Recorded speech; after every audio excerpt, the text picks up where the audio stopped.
In the ancient world, while other libraries came to exist in Greece and the ancient Near East, for example, the Great Library of Alexandria in Egypt was one of the largest and most significant.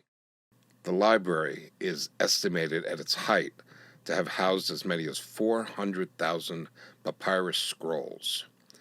The goal was to produce a repository of all knowledge.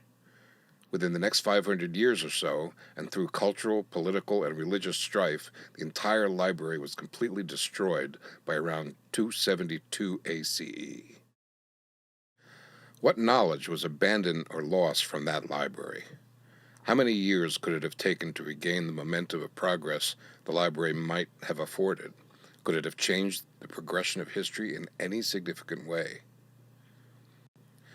Recently, someone said that every time you lose a legend, you lose a library of knowledge and history.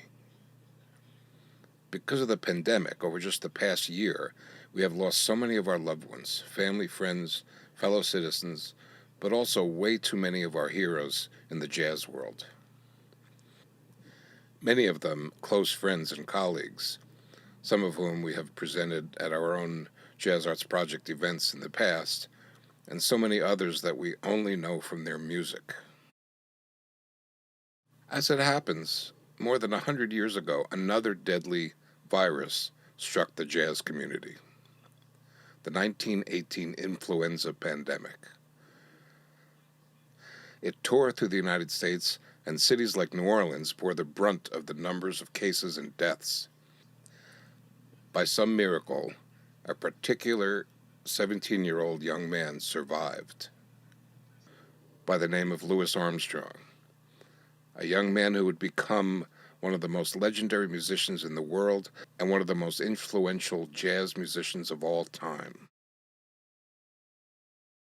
The history of jazz, American music, and music in general would be much different if he had not survived. Many musicians have used this following phrase before to honor Armstrong's integral importance to the music, and it's true. No Louis, no Roy Eldridge, no Dizzy Gillespie, no Miles Davis. This makes me wonder, within these current pandemic years, how many geniuses and visionaries have we lost, or who among them could have made a similar and profound difference in the history of music? So today, in the next few minutes, I just want to honor those jazz icons we lost this past year. This list is no doubt incomplete. There may be some that I have overlooked or didn't know about, but it certainly wasn't intentional.